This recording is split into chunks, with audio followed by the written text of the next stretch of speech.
Hi there, welcome back to the YouTube channel.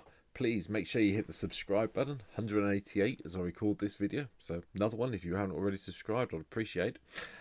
Hit the like button at the end of the video, leave me a comment, and if you hit the dislike button, like a couple of people did last week, can you please leave me a comment, tell me what you didn't like, because they just hit the dislike button and didn't explain it. So, comments help me improve, so I appreciate it. Anyway, today, going back to the March of the Machine main set today, and I think I wanted to start looking at the Praetors. I'm going to be honest, it's been something that's been on my mind for a while, so there'll be a few more Praetor videos coming out in the next few weeks. But I wanted to start with the one that really, from my point of view, hasn't seen much play.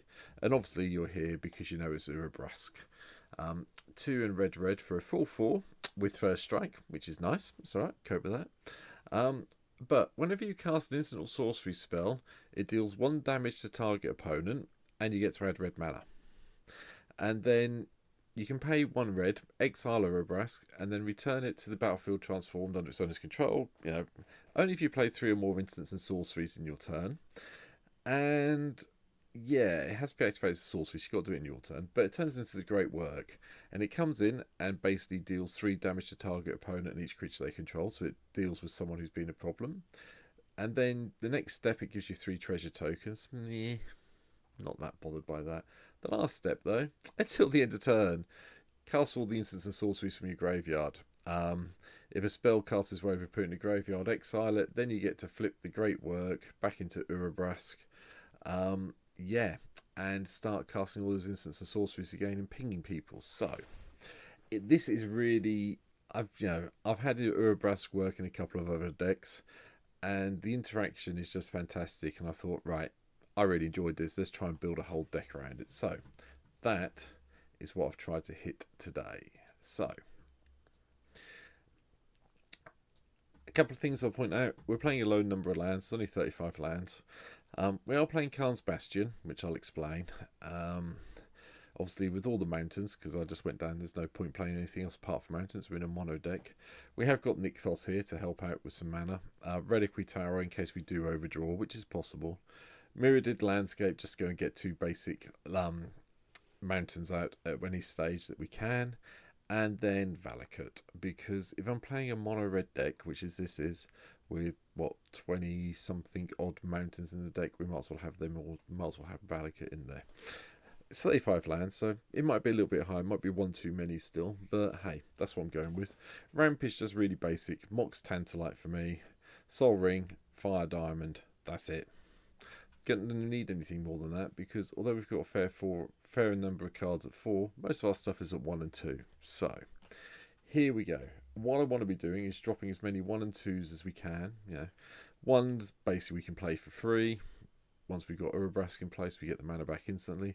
2s are a little bit trickier, but we got some extra bits, so it helps. So first one, Burning Inquiry, draw 3, discard 3. Everyone helps you refresh your hand. Crash Through, just give all your creatures trample and gives you another card draw, which might be helpful. Same with Crimson Wisps. Does have one advantage though. Target creature becomes red and gains haste, so it might be that you need to attack in for those final few points of damage. So yeah, hence why it's here. Faithless Looting, I just like this picture, sorry. I like this one, I don't know why, it just makes me giggle every time I see it, hence why I see it in my decks. Lightning Bolt, you expected, along with Shock and Voltage Surge, I'm sure. Magmatic Insight is also here. Obviously, we have to discard a land for this one, so we have to be a bit careful when we play this. But, 1 mana, draw 2 with the land discarded. It's worth a gamble. Renegade Tactics is just another let's pay 1 mana, draw a card in red, for all intents and purposes. Winds of Change, yeah. You need to play this when you've got a handful of lands and nothing else really, and try and get rid of them all. So yeah, but you don't want to play this when you've got a decent hand, but it's a good card. Elixir of Immortality, in case things go pear-shaped, we need to shuffle everything back in. 2 drops, Battle Hymn, for each we get a red mana for each creature we control. Now, we only got 13 creatures, but we have got ways of making more, so I'll get to it. Karthik Reunion, discard 2, draw 3. Yeah, okay. Desperate Ritual gives us some mana bounce. Yeah, red deck, Dockside, sorry. Electrostatic Field, whenever you cast, we get to ping people. Yeah, a bit like Urabrask does, but we don't get the extra mana. And Grape Shot. I think with Grape Shot, you might be able to do a win with Great Shopping Command. With the amount of instants and sorceries we should be casting, getting this to storm off for quite a ridiculously high number, I think is possible. I'm not going to say, well, he might win with some of the other stuff we've got in play. Let's put it that way, but I think it's doable. Incendiary Flow, just for a bit of targeted removal. Same with Lightning Strike. Magma Jet gets us a nice scry as well, so it helps us sort the top of our library out. Pyretic Ritual gives us more mana. Roast for something that's big and annoying on the ground. I'm not sure. Roast could probably easily be cut, to be honest. I've put it in just because it's a 5 mana, 2 mana, 5 damage to a non-flying creature. Probably can come out. Next of our creatures is a Runaway Steamkin, just so we get the mana we need as we cast all the spells. Smash to Smithereens, just to destroy annoying artifacts. Tormenting Voice Draws. And then Young Pyromancer. See, told you there was another way of making loads of creatures for Battle Hymn. Yeah, Young Pyromancer. We've all seen it. We've all played against it by now. It's really quite nice in this deck. Increasing Vengeance lets us copy a target instant or sorcery spell. And then if we play this, flash it back from our graveyard, we get to do that, copy that spell twice instead, which is lovely. We've got Lightning Greaves and Swiftfoot Boots to protect Urabrask when it's in creature form. Obviously, we can't do a lot when it's in the enchantment form, so you have to hope it doesn't get killed off. And then Ruby Medallions here. Let's drop the cost of our red spells entirely so we can play everything we want to.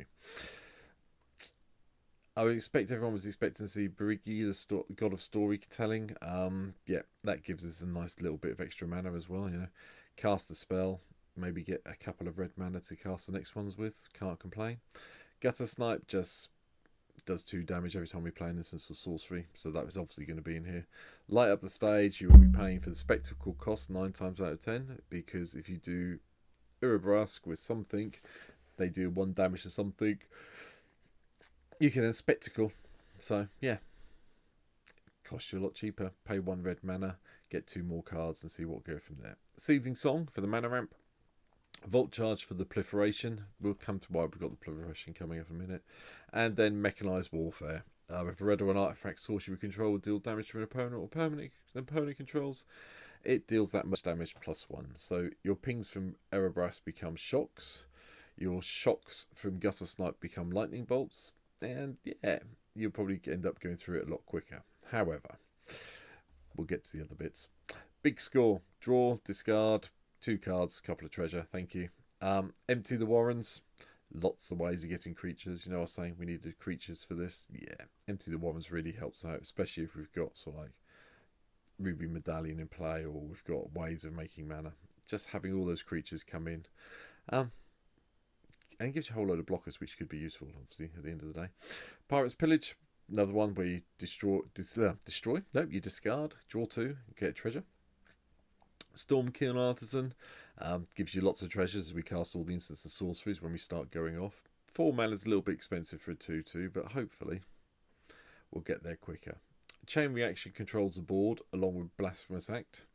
And then this is why we've got the Proliferate. We've got Chandra, Torch of Defiance.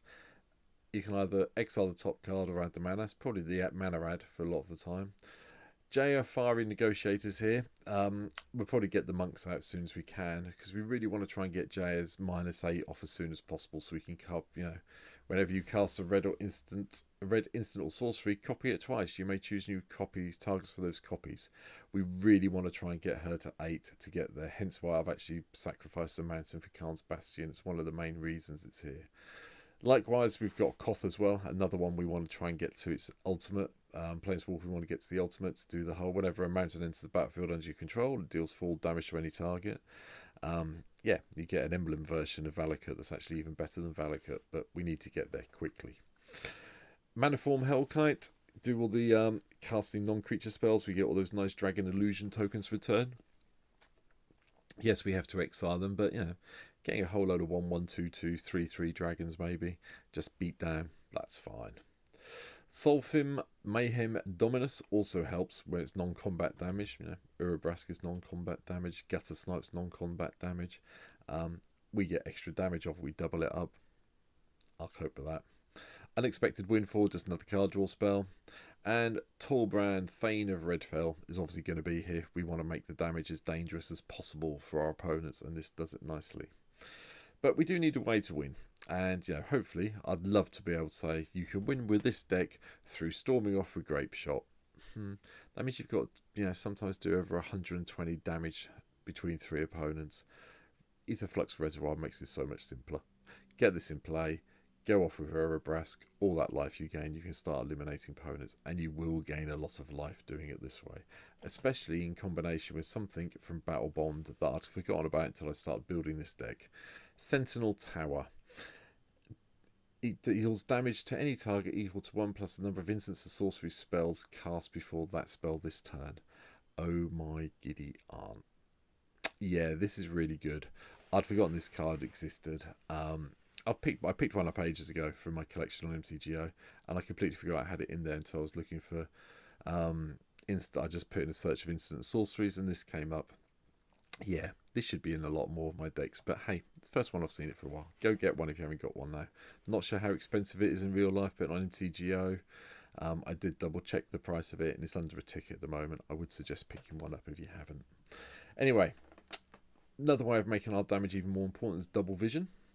Mana Geyser gives us a whole load of mana before we hopefully start going off at Urabrask. So yeah, that's nice.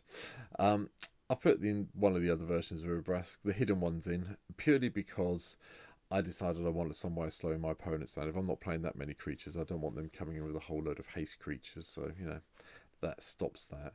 I did think about, I'm just going back to the Heretic Praetor, I did think about playing this as well, but you can put it in if you want to. And I did, and it's not. I'm not convinced. Really not. I'm in a toss up between the Praetor, the Heretic one, and the Forge at the moment. I'm trying it out. I'm not overly convinced, but we'll see. Anyway, Jaya Ballard is also in as well to give us some extra mana. And Pyromancer's Goggles are here. Add the red. Whenever a mana is spent to cast an instant sorcery, you can copy it. Like copying spells, it's good. Arcane Bombardment. Whenever we cast the first instant or sorcery spell each turn, we exile it. Oh, exile an instant or sorcery from our graveyard, sorry, at random. And then we get to copy everything under the Arcane Bombardments. That's quite nice. Fiendish Duro doubles up our damage. Along with, and Fiery Emancipation triples it. Along with... Along with what I was going to say, I've just boo-booed. I've just dropped a land out, so I think we only need 34, because I realised I was meant to have City on Fire in this deck.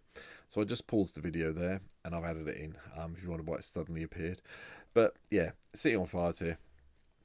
Another way of tripling the damage up, and because of the creatures we'll hopefully be generating through Empty the Warrens or Young Pyromancer, etc., we'll be able to cast it for the 3 mana and then just start doing a lot of pain to everyone. The final card... Storm King's Thunder. Whenever you cast your next instant or sorcery spell this turn, copy that spell X times. You may choose new targets for the copies.